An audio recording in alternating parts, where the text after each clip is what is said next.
अस्सलाम वालेकुम दोस्तों, सऊदी अरब की फटाफट ताज़ा और बड़ी खबरों में आपका स्वागत है। मैं हूं साकिब मिर्ज़ा और आप देख रहे हैं gulf life Hindi. Saudi health ministry ने 18 साल और उससे ज़्यादा उम्र के लोगों के लिए कोरोना वैक्सीन की तीसरी डोज लगाने का नया शेड्यूल जारी कर दिया है। सऊदी अरब की सरकारी न्यूज एजेंसी एसपी के मुताबिक हेल्थ मिनिस्ट्री की तरफ से जारी बयान में कहा गया है कि कोरोना से बचाव के लिए सऊदी अरब में 18 साल और उससे ज़्यादा उम्र के लोगों के लिए बूस्टर डोज लगाई जाएगी। बयान के मुताबिक वैक्सीन की तीसरी डोज पहली डोज के 6 महीने बाद लगाई जाएगी। हेल्थ मिनिस्ट्री का कहना है कि तीसरी डोज लेने के लिए तवक्कल और सेहती एप्लीकेशन पर टाइम दिया जाएगा। जिन लोगों को दूसरी डोज लगाए हुए 6 महीने या उससे ज़्यादा वक्त गुजर चुका है, उन्हें चाहिए कि वो बूस्टर डोज लगवाने के लिए खुद को रजिस्टर कराएं। आपकी जानकारी के लिए बता दें कि इससे पहले हेल्थ मिनिस्ट्री की तरफ से 60 साल और उससे ज़्यादा उम्र के उन लोगों के लिए बूस्टर डोज को ज़रूरी किया गया था जो ज़्यादातर बीमारियों में घिरे रहते हैं। हेल्थ विभाग से जुड़े हुए कर्मियों के लिए भी वैक्सीन की तीसरी डोज को ज़रूरी करार दिया गया था, लेकिन फिलहाल की खबर के मुताबिक वैक्सीन की तीसरी डोज हर एक के लिए ज़रूरी होगी।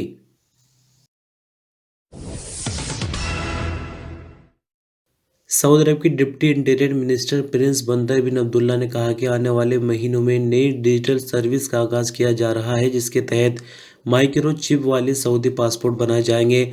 नए सऊदी पासपोर्ट में लगी चिप में पासपोर्ट होल्डर का पूरा डेटा फीड होगा, जिसे एयरपोर्ट पर मौजूद इलेक्ट्रॉनिक स्कैनर्स के जरिए रीड किया जा सकेगा।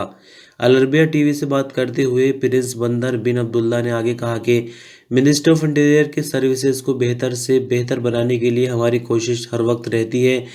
इसी के चलते वीज़े के लिए फिंगरप्रिंट्स, आई स्कैनिंग और चेहरे की पहचान का अमल स्मार्टफोन के जरिए किए जाने की सुविधा भी शुरू कर दी गई है। स्मार्टफोन के जरिए एप्लीकेशन देने वाला का डेटा जमा करने की सुविधा से वीज़ा लेने वालों को काफ़ी आसानी होगी और वो अपने घरों या फिर दफ्तरों में बैठे बैठे स्मार्टफोन के जरिए अपने फिंगरप्रिंट्स या चेहरे की पहचान अपलोड कर सकते हैं, जबकि इससे पहले एप्लीकेशन देने वालों को अपना डेटा जमा करने के लिए मिनिस्ट्री के ऑफिस जाना पड़ता था।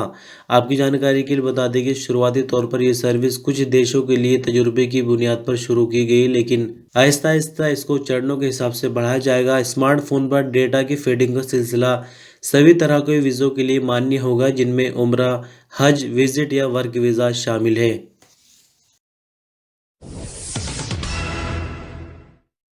सऊदी अरब के पासपोर्ट डिपार्टमेंट यानी जवाज़ात से एक अजनबी वर्कर ने सवाल पूछा है कि उनकी कंपनी रेड कैटेगरी में है, तो ऐसे में जो लोग छुट्टी पर गए हुए हैं उनके वीज़ा और इकामा को क्या दूसरी कंपनियों की तरह बढ़ाया जाएगा या उनके वीज़ा और इकामा कंपनी रेड होने की वजह से नहीं बढ़ेंगे।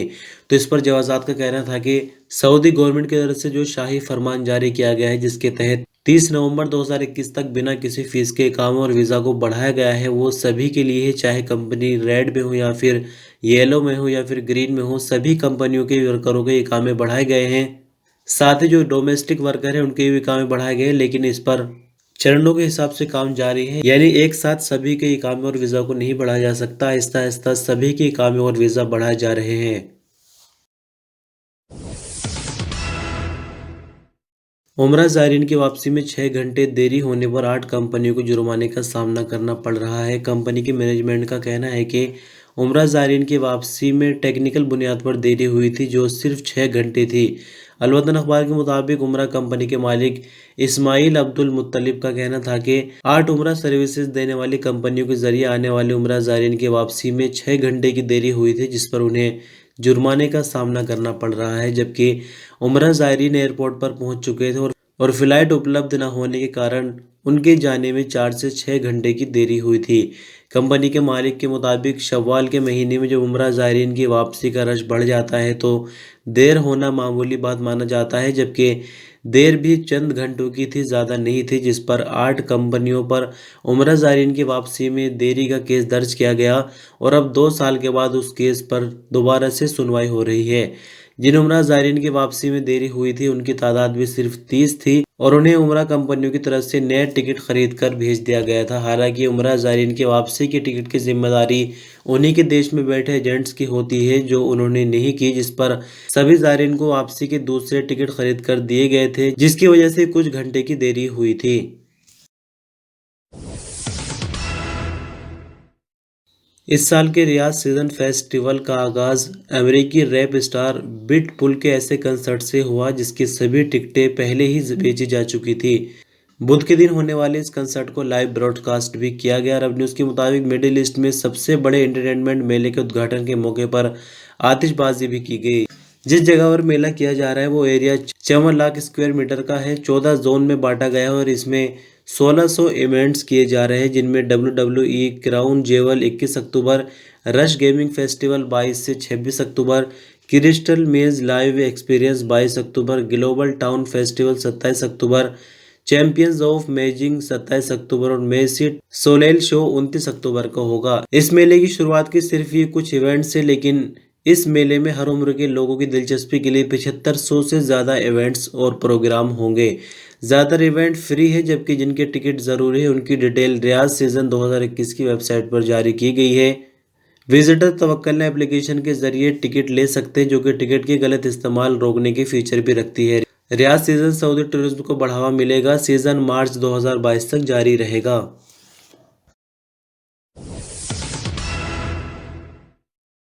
अरब जॉइंट फोर्स का कहना है कि हूथियों ने जाज़ान को एक बार फिर से निशाना बनाने की कोशिश की, जिसको नाकाम बना दिया गया। सबक न्यूज़ के मुताबिक अरब जॉइंट फोर्स ने कहा कि बुधवार को बैलिस्टिक मिसाइल से जाज़ान को निशाना बनाने की कोशिश की थी। अरब जॉइंट फोर्स ने कहा कि सऊदी एयरफोर्स ने जवाबी कार्रवाई करते हुए हूथी मिसाइल को हवा में ही नाकाम बना दिया और इस हमले से किसी भी तरह का जानी या माली नुकसान नहीं हुआ है। सऊदी अरब में बीती रात आई कोविड-19 की नई रिपोर्ट के मुताबिक 47 नए केस रिकॉर्ड पर आए, जबकि नई रिकवरी 58 और 3 नई मौत की खबर है। टोटल एक्टिव केसेस में से क्रिटिकल मामलों की बात करें तो इनकी तादाद 84 है, जो कि हालत नाजुक की वजह से ICU में है। वैक्सीन की डोज की बात करें तो इस रिपोर्ट तक 4,48,60,384 कुल डोज अभी तक लगाई जा चुकी है। तो 47 नए मामले रिकॉर्ड पर आने के बाद कुल मामले 5,48,065 हो जाते हैं। 58 नई रिकवरी के बाद कुल रिकवरी 5,37,095, जबकि 3 नई मौत के बाद 8,770 कुल मरने वालों की तादाद हो जाती है। सऊदी अरब में हरमैन शरीफैन मैनेजमेंट ने मस्जिद हराम में बूढ़े और मजबूर लोगों के लिए नई सर्विस आपकी खिदमत में के नाम से शुरू की है। बूढ़े या मजबूर लोगों को व्हील चेयर की फ्री सुविधा दी जाती है।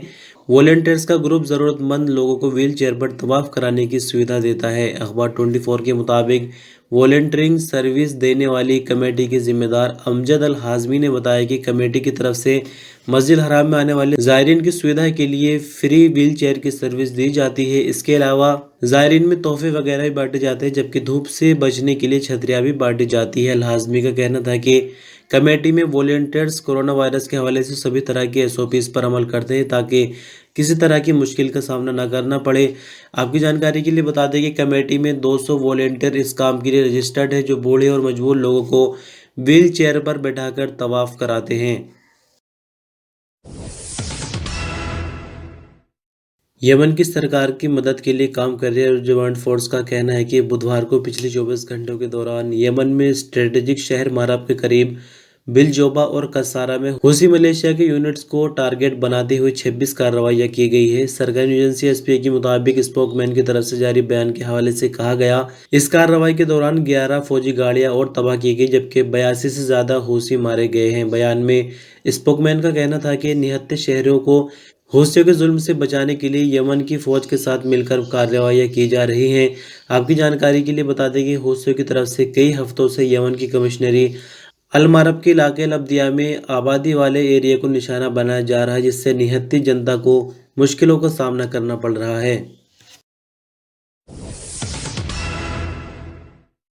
मक्का मुकर्रमा पुलिस ने 53 किलो 792 ग्राम चरस स्मगल करने की कोशिश को नाकाम बना दिया है। सऊदी प्रेस एजेंसी के मुताबिक इस स्मगलिंग में 2 सऊदी मर्द और 3 औरतें शामिल थी। मक्का मुकर्रमा पुलिस ने कहा कि गिरफ्तार किए गए लोगों में 2 मर्द और 2 औरतें सऊदी, जबकि एक यमनी औरत शामिल है जिसके पास विजिटर का कार्ड था। ये सब एक गाड़ी में सवार थे जिसके खुफिया खानों में चरस को छिपाकर लाने की कोशिश की जा रही थी। स्मगलरों की गिरफ्तारी और ड्रग जब्त करने की कार्रवाई सऊदी नारकोटिक्स विभाग के द्वारा की गई है। तो दोस्तों, इस तरह से बस खबरों का सिलसिला ख़त्म हो जाता है। बहुत शुक्रिया वीडियो पर अंत तक बने रहने के लिए। अपना ख्याल रखिएगा। अल्लाह हाफ़िज़।